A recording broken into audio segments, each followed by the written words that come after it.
दीनबन्धो मंगल करता, हम दासों के नाथ। सुन लो विनती स्वामी मेरे, तुम हो दीनानाथ।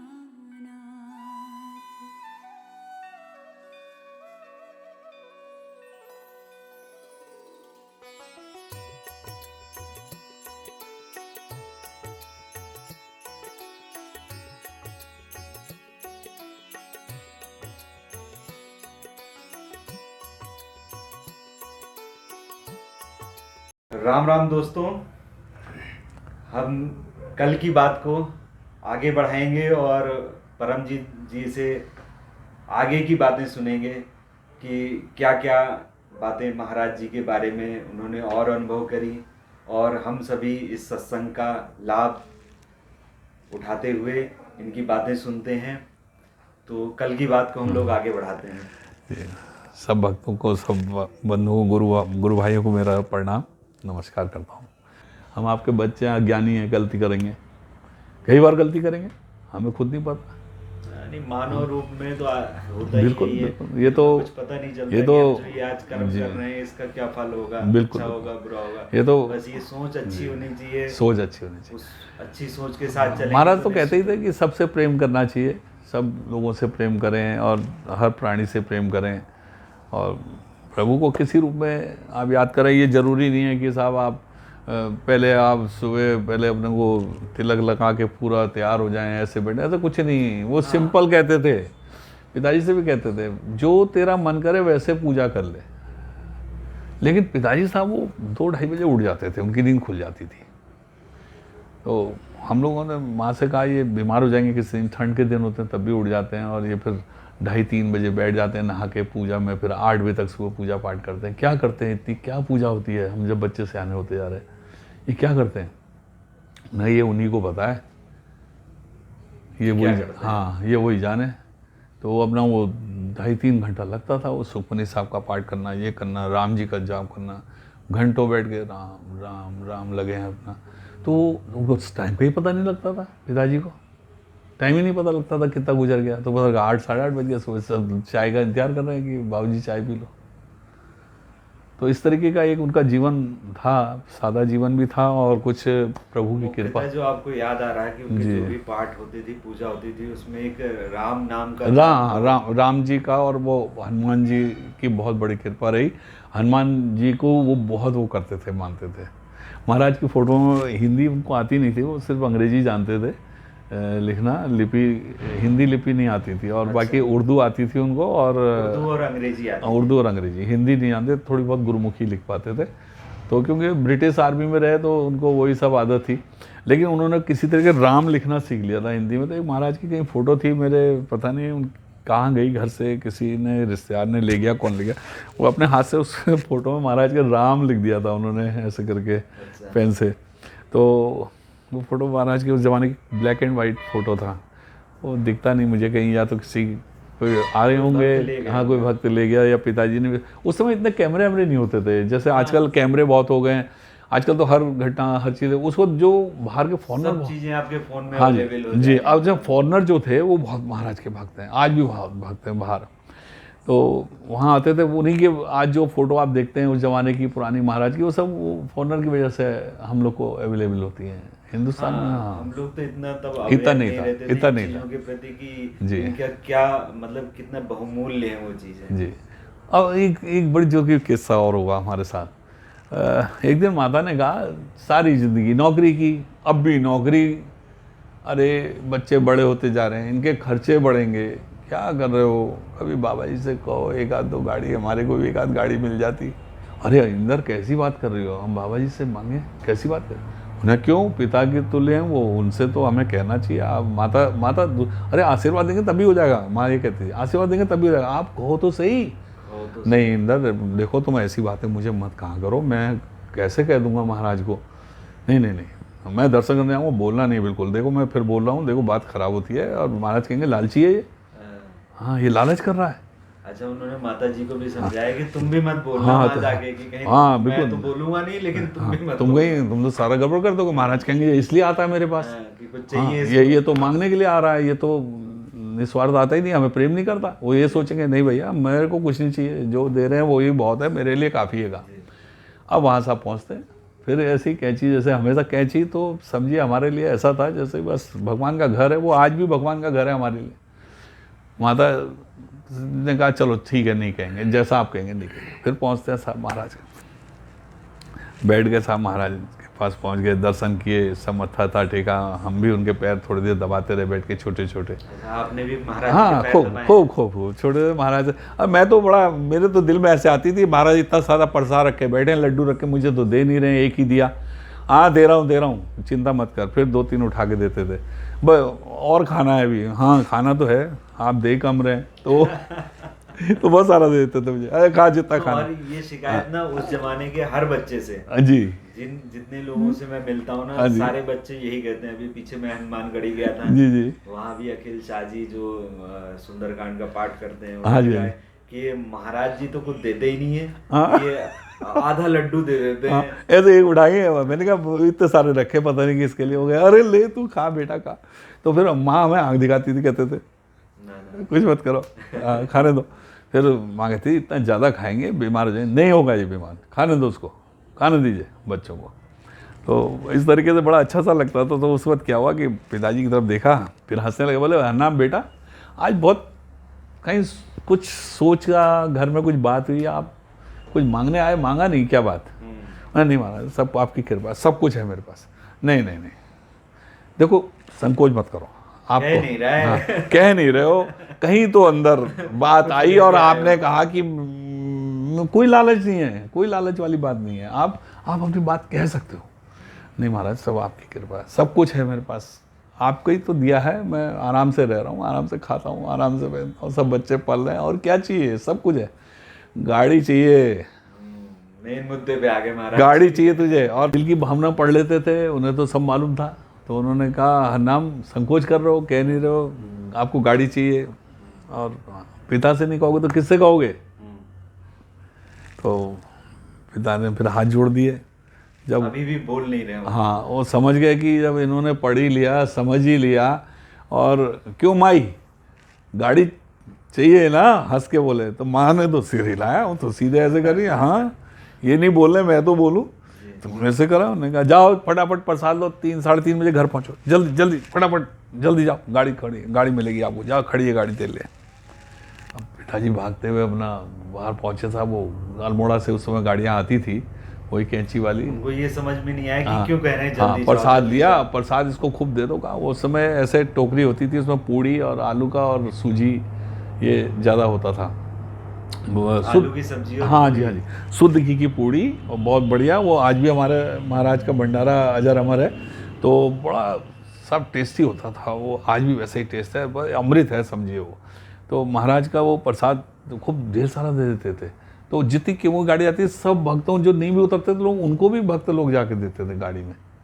कुछ ऐसी कृपा थी, कमी तो थी नहीं। बढ़ता रहता था, हाँ। बढ़ता रहता था, खत्म ही नहीं होता। मैं आपको बताऊं, मैं घर में पापा से कई बार पूछता था, दारजी ये महाराज का इतना सारा कैसे आता है? मैंने कहा बेटा ऐसा पूछते नहीं है, भगवान के घर के लिए पूछते हो, आप छोटे हो, बड़े हो गए सब समझ आ जाएगा। तो जितने यात्री हैं जो नहीं उतर रहे हैं उनको भी मिल रहा है, उनको भी गाड़ी में जा जाके दे रहे हैं, जैसे गुरुद्वारे वाले लंगर में नहीं बांटते हैं ऐसे। तो उस समय महाराज के भक्त लोग गाड़ी में फटाफट फटाफट प्रसाद देते थे, जो गाड़ी चल रही होती थी। हम तो लाभ आ ही रहे हैं सब महाराज का प्रसाद लेके चलते थे। अब साहब वो गाड़ी से हम लोग, गाड़ी आ गई, अपना व्यवस्था हो गई आने की, फिर वापस आ गए, कैंची से अपना काटदाम पहुँचे। देखते हैं पिताजी घर के बाहर नीचे ठाकुर रघुवीर सिंह, एक उनके दोस्त थे, अलीगढ़ के रहने वाले, ठाकुर रघुवीर सिंह उनका नाम था। ठाकुर साहब घूम रहे हैं आगे पीछे बेचैन से। वो सफ़ेद सी धोती पहनते थे और एक आसमानी से रंग की कमीज होती थी, और एक टोपी लगाते थे वो ऐसे करके, जो हमारे पंडित लोग यहाँ लगाते हैं उस टाइप की टोपी लगाते थे। तो प्लेन्स के ठाकुर थे वो। तो हाँ, उन दिनों वही टोपी चलती हाँ थी जी, हाँ जी। हमारी। जैसे आजकल लोग तो पूजा में पहनते हैं, जी। लेकिन पहले वही टोपी पहनी जाती थी। नॉर्मल भी वैसे ही पहनते थे और हाँ, पूजा में भी वो वैसे। ज़्यादा चलती थी। वो ज़्यादा ही। कुछ उसका पीछे कुछ रीज़न होगा, जब भी किसी ने बनाया होगा। हाँ, तो रघुवीर सिंह जी को पिताजी ने देखा और उनसे कहा, भाई यार रघुवीर सिंह कुछ परेशान लग रहे हो, क्या बात हो गई?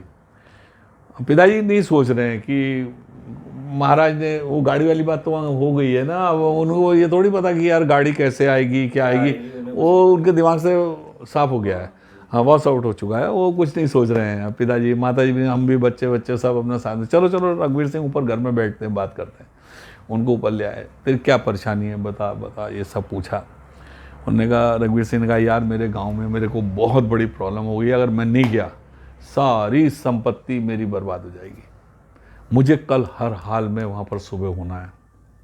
मेरे पास ये 2 गाड़ी हैं, बचन मिस्त्री है तिकोनिया में, उसने इन गाड़ी की कीमत ये लगवाई है और मैं किसी को नहीं देना चाहता हूँ, मैं चाहता हूँ ये तुम गाड़ी ले लो। उसने कहा, तो क्या हो गया, मैं गाड़ी तेरी देख रेख कर दूंगा। नहीं, मैं सेल लेटर बना दिया है, ये तेरे को मैं मालिक बना के जा रहा हूँ, इतने पैसे लगे, अब तेरा मन करे इसमें कम करने, कम है तो कम दे लो या ज़्यादा करने, मेरे पास इतनी व्यवस्था तो है। अरे यार तुम बाद में दे देना ना, जब होंगे तब दे देना, मैं तुम्हारा मित्र हूँ, मैं तुम जब मन हो तब पैसे दे देना। पिताजी का रुको, फिर अंदर पिताजी गए, जो भी कैश रहा होगा उन्होंने वो दिया और पोस्ट डेटेड 2-4 चेक बना के उनको दिए कि यार तुम ये रख लो, ताकि मेरे को ये ज़रूरत नहीं होना। नहीं आप रख लो, एक असूल होता है कि मैंने आपको चेक दिया तो मुझे पता है मेरी जिम्मेदारी है, इस दिन ये चेक कैश होना है, हाँ ये कैश होना चाहिए, तो मेरी एक जिम्मेदारी रहेगी, आप ये रख लो, में चिंता भी रहेगी हाँ। कि हमें तो उसने पिताजी की बात को माना, उसने चेक भी रख लिया, वो सेलेटर वगैरह साइन करके दे दिया। फिर पिता ने उससे कहा, यार रघुवीर सिंह जी मैं एक बात कहना चाहता था। उन्होंने कहा, देखो तुमने मुझे गाड़ी तो दी, लेकिन ये गाड़ी आप जब लौट के आओगे आपका मन करेगा ये आप ही की है, वापस ले लेना, मेरे पैसे तुम उसको मुझे लौटा देना, जो भी दिए हैं, जैसे मैं आपकी गाड़ी फिर आपको ट्रांसफ़र कर दूँगा, हाथ जोड़ के। आपके पिताजी ये नहीं चाहते थे मैं किसी की मजबूरी का फायदा उठाऊं। हाँ, तो उनको कहीं लगा कि ये मजबूर होके गाड़ी दे रहे हैं, तो उनको कहीं पिताजी को थोड़ा कुछ हुआ होगा, जो भी अंदर से आत्मा ने कहा होगा, तो उन्होंने हाथ जोड़ के एक तरीके से किसी का मजबूरी का फायदा उठाना है। तो वो उस तरफ पिताजी का जो था अपना जो व्यू था उन्होंने उसके आगे रखा। उन्होंने कहा, नहीं यार मैं लेनी होंगी फिर ले लूँगा, तू ये गाड़ी अपने बच्चों को इससे खूब तरक्की कर, तू गाड़ी ले, तू भगवान जी का आशीर्वाद समझ के ले, मैं खुश होके दे रहा हूँ यार, खुश होके दे रहा हूँ, अरे पैसे भी नहीं चाहिए यार, मैं लोगों को क्यों फेंकूँ, दूसरे को क्यों दूँ, हाँ मैं तुझे दूंगा हाँ। मुझे गाड़ी का नंबर याद है, एक 2057 नंबर होता था, UPD कुछ ऐसा नंबर था, बेडफोर्ड गाड़ी होती थी उस समय, ऐसा पीला सा मुँह होता था उसका, वो अभी याद है मुझे, ऐसी थी वो। और एक 1060 ट्रक था साथ में, जो 2 गाड़ी उन्होंने दी थी। तो फिर काफ़ी टाइम वो हम लोग के वहाँ गाड़ियाँ नहीं, फिर उसके बाद तो सिलसिला बनता ही चला गया। और अब जैसे हम छोटे थे तो हम जाते थे महाराज के बाद, तो हमें तो वही ना, लड्डू मिल जाए महाराज खा रहे, महाराज लड्डू खिलाते, बस ये होती थी। तो माँ ने कहा ये बहुत चंचल है, ये नहीं ये बच्चा अच्छा बच्चा है। तो मैं चाहती हूँ मेरा पम्मू, मेरे को परमजीत है ना वैसे नाम मेरा, परमजीत, तो माँ प्यार से पम्मू बोलती थी, पम्मू मैं चाहती हूँ ये वकील बन जाए, वकील हो जाए। चल माई अब तूने वकील कह दिया तो वकील ही बन जाएगा, तू तो कुछ और भी कहती तो इसको वही बन जाता। नहीं मेरा दिल करता वकील बन जाए। दाता के सामने जब बैठे हैं तो हाँ, इच्छा प्रकट, वो जो कह देती उस समय वो हाँ वो बनना था, वो कह देती साहब ये गवर्नर बन जाए तो गवर्नर ही बन जाते आप। तो वो तो भगवान की वो है लीला। तो माता ने कहा मेरा पम्मू वकील बने, तो महाराज का जो भी होगा उसके पीछे जमाने में तो जो है वकील भी बहुत बड़ी चीज, जी, इंजीनियर हो गए जी और वकील हो गए, डॉक्टर हो गए, बिल्कुल ये बहुत बड़ी डिग्रियां हुई ना। तो अच्छा हम शैतान बहुत थे, चंचल बहुत थे, तो वो माता को ये होती थी ये पता नहीं काबू आएगा नहीं आएगा, पड़ेगा इसको वकील बनाना है। तो बस पिताजी से भी कहती थी, वो कहते थे चलो जैसा होगा, तो महाराज तू जो कहती वो हो जाता। तो चलिए हम उनके आशीर्वाद से आज वकील हुए। तो माँ का उसमें जुड़ा हुआ आशीर्वाद है और बाबा जी की कृपा है। महाराज जी की महासमाधि के बाद आपके पिताजी की स्थिति कैसी रही, वो कैसा महसूस करते हैं? जैसे ही महाराज का समाधि हुई है उसके बाद मेरे पिता बहुत गमगीन हो गए थे, बहुत उदास हो गए थे, बहुत लंबे टाइम तक मतलब कहना चाहिए वो जैसे किसी का नर्वस ब्रेकडाउन हो जाता है, चुप एकदम रहने लगे, एकदम खामोशी सी हो गई। पाठ पूजा करते थे लेकिन बोलते नहीं थे ज़्यादा किसी से। कोई महाराज की बात शांत हो गए कर, एकदम। हाँ महाराज की बात कहीं, महाराज की फ़ोटो देखते रहते थे। रखी थी उन्होंने, एक लकड़ी की अलमारी थी हमारे वहाँ, उसके ऊपर महाराज की फ़ोटो रखी, उसमें अपने हाथ से उन्होंने हिंदी में राम लिख दिया था जैसा। हाँ, तो उस फोटो को ही देखते रहते थे, हाथ जोड़ते थे सुबह शाम। तो कुछ कहते ही नहीं थे, उसको अक्सर देखेंगे, सुबह देखेंगे, शाम जब चले आओ उनको देखेंगे जैसे उनसे बात कर रहे हैं। कभी कभी ऐसा लगता था यार ये मनी मन महाराज से कुछ बात चल रही है इनकी। हम लोग ऐसा महसूस करते थे। माँ कहती थी ये कुछ है, ये इनको छेड़ो मत। कोई साधु आ जाए, संत आ जाए तो वो चिंता करते ही नहीं थे। माँ भी हमारी ऐसी थी, फट से भोजन तैयार करना, भोजन कराना उनको, साधु संतों कोई आ जाए खाली नहीं जाएगा। पिता का आदेश था हमारे घर में, कोई भी अगर आएगा तो उसको भोजन आपने कराना है, सब परिवार ने, तो उसके जो कुछ है। ऐसे कोई सिद्ध संत आते रहे? हाँ, तो अब पिताजी जो थे बहुत उदास से हो गए, तो देखते महादेव गिरी महाराज आ गए सामने। जी। तो महादेव गिरी महाराज भी आते थे हमारे वहाँ, और तखत, हाँ कुमाऊं के सिद्ध जी कुमाऊं के थे, और एक तखतगिरी महाराज जी भी आते थे। तो मैं कड़ी जोड़ूंगा तो बहुत सारे महात्माओं के बारे में बताऊंगा आपको। जी नहीं, मैं हाँ बहुत आते थे।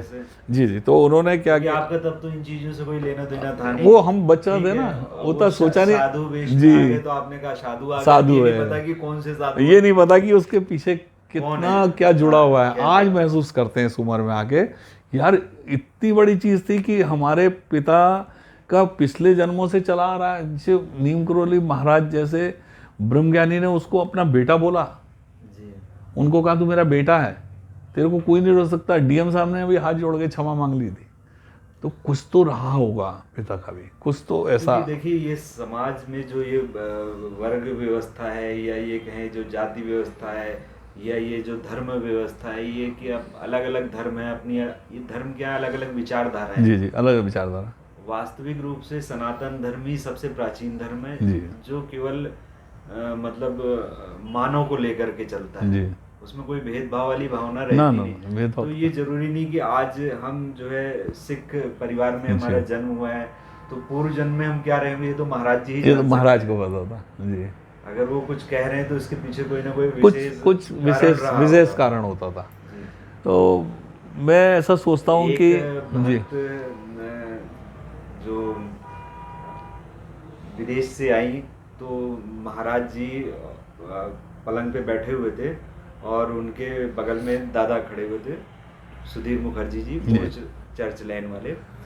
तो जब वो भक्त महिला आई तो महाराज जी पलंग से खड़े हो गए जी, और उन्होंने उनको नमन करते हुए उनके पैर छुए। जी, हालांकि वो बेटी बहुत छोटी थी, ठीक है। महाराज जी कहते हैं दादा ये मेरी माँ है, ओह, तुम भी पैर छुओ, तुम भी आशीर्वाद लो। अच्छा।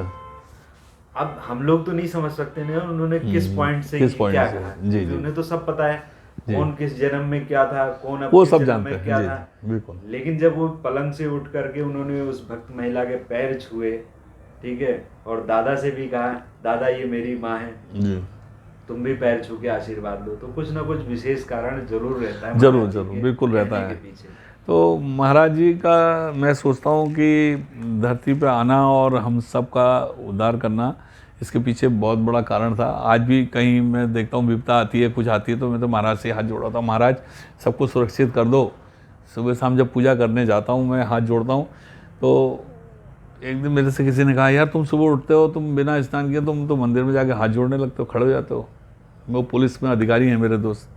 मैंने कहा मेरे बाबा ने कहा है, मेरे पापा से भी कहते थे, कोई तुम्हें आडंबर करने की जरूरत नहीं है, जैसे हो जहाँ हो नाम ले लेना। आपकी बात पे मुझे एक घटना और याद आ गई। एक भक्त महिला जिनका जो है वो प्रेग्नेंट, जी, तो डॉक्टरों ने काफ़ी प्रॉब्लम बता दी जी, कि भाई डिलीवरी के लिए काफ़ी प्रॉब्लम्स हो सकती हैं। जी, लेकिन महाराज जी ने उन भक्त महिला से कहा कि आप जो है सुंदरकांड का पाठ करते रहें। जी, तो भक्त महिला ने कहा मैं तो चारपाई से नीचे भी नहीं उतर सकती, मैं स्नान कैसे करूं। और बोला कोई ज़रूरत नहीं है, तुम जैसे हो चारपाई में बैठे बैठे ही तुम सुंदरकांड का पाठ करोगे, और इसके साथ अपनी सास के पैर छू करके सुबह आशीर्वाद लेना है। तो हम दिल से, अगर हमारा दिल साफ है, हम दिल से याद कर रहे हैं, कर्म कांड तो केवल हमको उनसे जोड़ने के लिए है। जोड़ने के लिए। और जब हम ऑलरेडी उनसे जुड़ गए जी। तो इनकी कोई जरूरत ही नहीं। ये कर्म कांड केवल माध्यम है जी। कि हम नहा धो करके मंदिर में बैठे हैं, हम मानसिक रूप से अपने आप को उनसे कनेक्ट कर जी पाए। जी बिल्कुल सही ये जो कर्म कांड है केवल इनका इतना ही रोल है। इतना ही रोल है। अब देखें, जैसे इन सब बातों को लेते हुए महाराज जी की बात लें तो जो हनुमान जी का विग्रह कैंची मंदिर में स्थापित हुआ, जी। तो जिस दिन स्थापित हुआ महाराज जी ने उस दिन जाके नमन किया जी। हनुमान जी की जिस दिन प्राण प्रतिष्ठा हुई, जी। और दूसरी बार उन्होंने उस दिन नमन किया जिस दिन वो अंतिम बार कैंची मंदिर से बाहर जा रहे थे। जी। ये किताबों में दर्ज है कि इसके अलावा महाराज जी ने कभी हनुमान जी के विग्रह के सामने जाके उनको नमन नहीं किया। हाँ, भक्त आते थे, वो कहते थे यहाँ कोई बाबा वाबा नहीं है, जाओ हनुमान जी के दर्शन करो, सबको भेजते थे। हाँ बिल्कुल बिल्कुल। क्यों? क्योंकि अभी आपका कोई कनेक्शन नहीं है, आप जाओ, उनसे अट्रैक्शन हो आपको, आप उनसे अपना कनेक्शन बनाओ। तो हम सभी साधारण मानव कर्म कांड को इसी रूप में यूज करते हैं। सही बात है। जी जी। बाकी इनका कोई ऐसा विशेष आवश्यकता नहीं है। जी जी। तो मैं तो एक चीज़ मेरे को याद आती है, महाराज के कई दफ़ा वो कान में बोल भी आते हैं जब किसी को समझा रहे होते थे, या कोई उनका भक्त आया बैठा, वो अपनी कोई बात कह रहा होता था कि महाराज, जैसे मैंने कहा बोला कि यार महाराज हम तो सब ऐसा खाते हैं, मीट मुर्गा भी खा लेते हैं, किसी ने कहा, अंग्रेज बैठे थे तो हम तो, उन्होंने कहा तुम्हारे खाने से मुझे क्या लेना, तुम्हारे खाने पीने से हमें क्या लेना, तुम तो उसको याद कर लो, बस उसको याद करा करो। महाराज कैसे याद करें, हम तो इतना टाइम नहीं हो पाता। उन्हें टाइम की ज़रूरत ही नहीं है, जहाँ बैठे हो वहीं याद कर लो, जहाँ खड़े हो वहीं याद कर लो, सोते उठते बैठते याद कर लो, हर सांस में ऊपर जा रही नीचे जा रही सांस, हर सांस में राम का नाम ले ले, उसके लिए क्या सोचना है। भक्त ने महाराज जी से इस पे स्पष्ट रूप से प्रश्न किया जी कि महाराज जी हमें मतलब कैसे साधना करनी चाहिए जी, या हमें कैसे अपना ध्यान करना चाहिए। ध्यान करना चाहिए, क्योंकि ध्यान कई तरीके के हैं। योग से भी प्रभु को पाया, बहुत हजारों विधियां हैं परमात्मा को पाने के लिए, लेकिन महाराज जी सदैव सरल विधि ही बताते, सरल बताते थे। तो उन्होंने पूछा महाराज जी हमें साधना के लिए क्या करना चाहिए, कैसे करें साधना जी। और आज हर भक्त के मन में ये प्रश्न होगा कि हमें कैसे साधना करनी चाहिए, किस तरीके का कर्म कांड करें हम लोग। तो सिंपल सा एक उन्होंने जवाब दिया कि तेरे दांत में दर्द होता है तो बता तू क्या करता है। ठीक। अब वो सोचने लगा कि मेरे दांत में दर्द होता है तो मैं क्या करता हूँ। महाराज जी मैं तो दवाई लेता हूँ, डॉक्टर के पास जाता हूँ। नहीं, वो तो करता है, वो तो करता ही है, वो तो करता है, लेकिन उसके अलावा क्या होता है जी। महाराज जी कहते हैं तू कोई भी काम करता है, तेरा ध्यान कहाँ रहता है। बोला महाराज जी मेरा ध्यान तो दांत दर्द में ही रहता है। दांत दर्द में ही था। तो बोले बस ऐसे ही ईश्वर का ध्यान करना है, हर बार ध्यान ऐसे करना ही है, राम का ध्यान करना है।